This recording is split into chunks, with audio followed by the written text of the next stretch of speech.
Okey, halo. Mari kita sambung belajar topik gerakan pada garis lurus. Okey, ini ialah video yang kedua.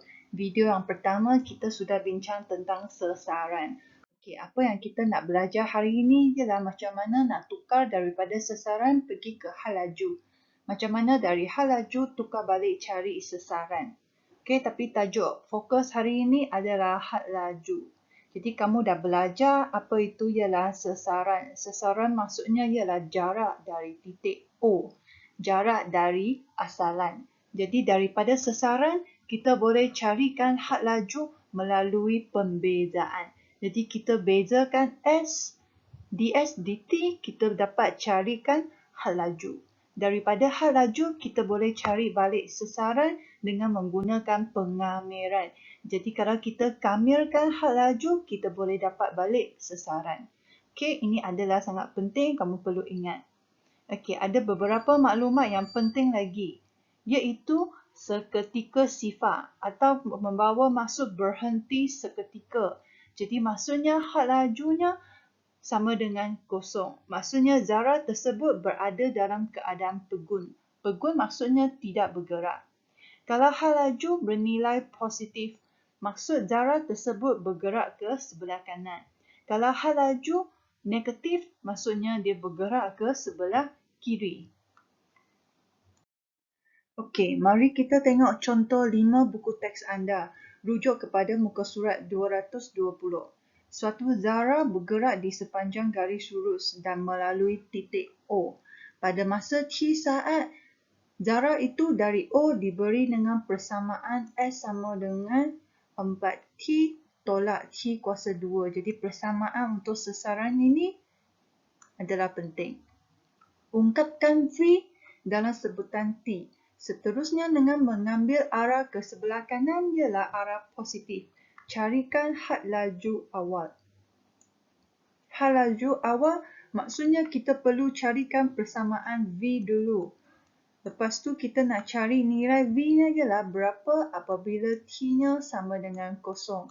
Had laju awal maksudnya mula-mulanya had laju adalah berapa. Jadi daripada S kita nak dapatkan V dulu, kita perlu buat pembezaan. Dari S cari V, kita perlu buat pembezaan.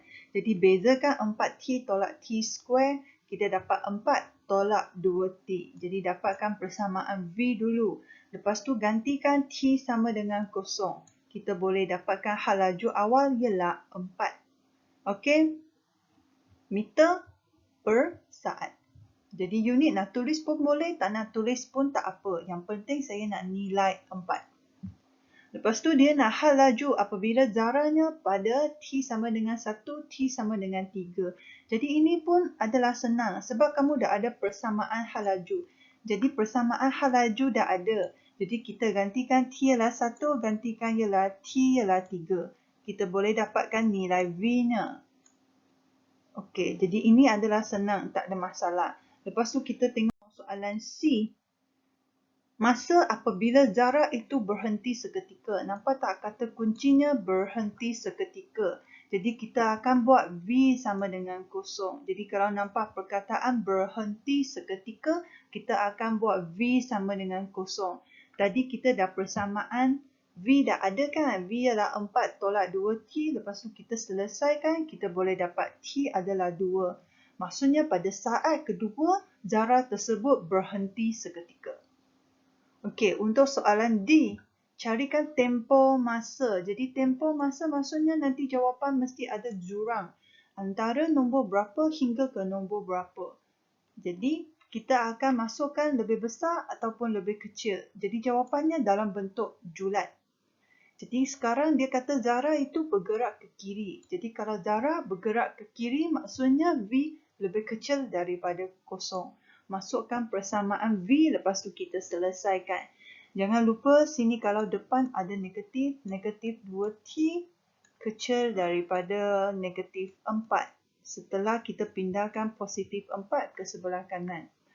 Nanti depan ada negatif, belakang ada negatif, kita perlu tukarkan arah. Jadi 2T lebih besar daripada 4. Jadi dia akan ubah arah di sini. Okey, Lepas tu, bahagikan 2, kamu boleh dapat jawapannya adalah T lebih besar daripada 2. Okey, tengok satu contoh lagi, muka surat 221. Jadi, suatu zarah bergerak di sepanjang garis lurus dari titik tetap V. Jadi, persamaan dia bagi V ialah 4T tolak 8. Sekarang dia nak ungkapkan sasaran.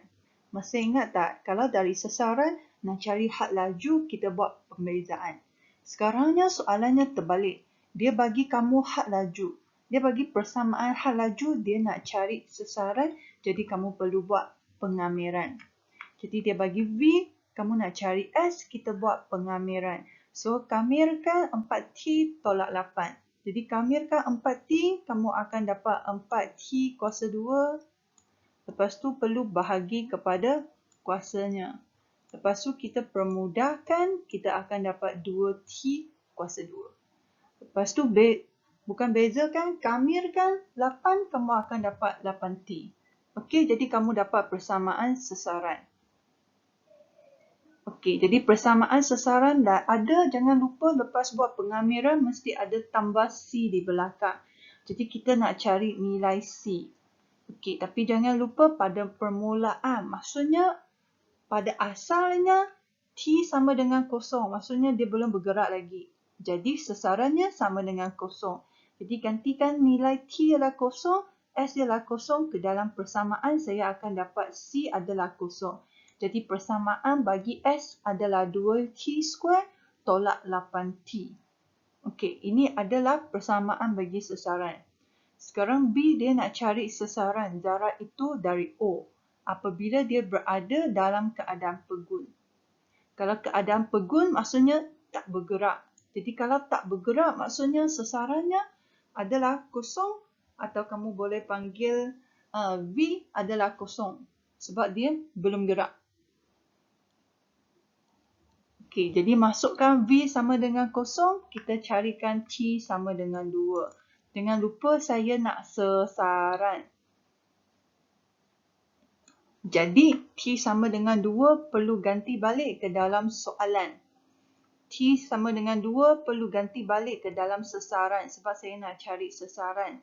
Jadi, kita akan masukkan T sama dengan 2 ke dalam persamaan sasaran. Persamaan ini. Jadi, ada 2T kuasa 2 tolak 8T. Jadi, ada dapat S sama dengan negatif 8. Maksudnya, sasarannya dari O adalah negatif 8 apabila berada dalam keadaan pegun. Okey, untuk soalan yang kedua, B2, apabila had lajunya ialah 4. Maksudnya V sama dengan 4. Jadi kita akan gantikan V sama dengan 4. Carikan nilai T dulu.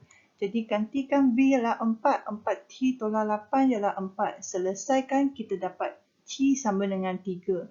Jangan lupa soalan nak cari sasaran. Jadi T sama dengan 3 perlu berganti balik ke dalam persamaan sasaran. Jadi kita dapat sasarannya ialah negatif 6. Okey, untuk soalan C, nak cari jarak yang dilalui oleh zarah itu dari ketika berada dalam keadaan pegun. Pegun ialah soalan tadi. Pada saat kedua, kamu dah kira di B1 kan? Dalam keadaan pegun, sehingganya had lajunya mencapai 4 saat. Maksudnya dia nak cari dari B1 pergi ke B2, zarah tersebut dah bergerak berapa jaraknya. Jadi ini adalah graf garis yang di dalam buku teks anda. Atau kamu nak buat graf garis yang lain pun boleh.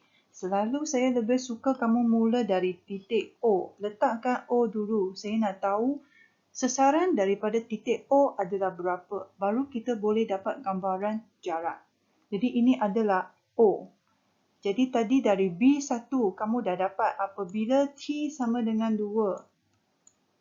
Sasarannya adalah negatif 8. Jadi sasaran ialah negatif 8. Maksudnya zarah tersebut berada di sebelah kiri 8 unit daripada O. Jadi jaraknya di bawah sini adalah 8 unit.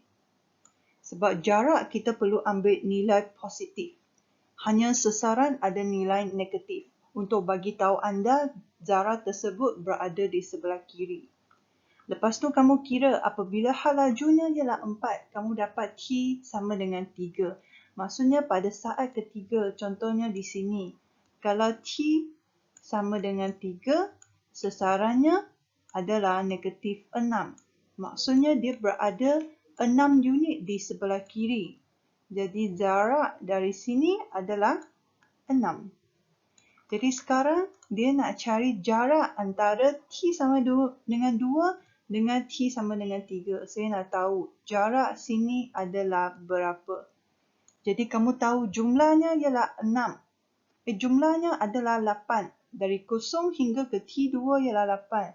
Dari 0 hingga ke T3 ialah 6. Jadi jarak sini adalah 2. Sebab kita ambil 8 tolakkan 6. Jadi saya lebih suka gunakan cara yang macam ini. Kita carikan jarak. Saya gunakan nombor besar, iaitu jumlah jaraknya semua. Tolakkan yang sebelumnya, yang di sini. Nampak tak 6? Yang sebelumnya tolakkan. Jadi kita dapat jaraknya adalah 6. 8 tolak 6, jawapannya ialah 2. Jadi jarak yang dilalui oleh Zara itu adalah 2 meter. Kalau kamu nak ikut buku teks pun boleh. Dia terus buatkan graf garis. Jadi negatif 8 ialah T2.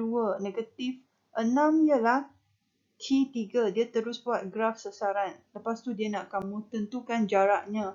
Jadi dia ambil nombor negatif 6, tolakkan negatif 8 pun boleh. Ambil nombor besar, tolakkan nombor kecil, kita boleh dapatkan bezanya pun boleh. Okey, tapi saya cadangkan kamu guna cara yang macam ini lebih senang. Okey. Jadi, untuk bab gerakan pada garis lurus, kita dah selesai sasaran, dah selesai hal laju. Nanti kamu boleh cuba buatkan soalan penyelesaian masalah di dalam buku teks anda. Okey, sekian, terima kasih.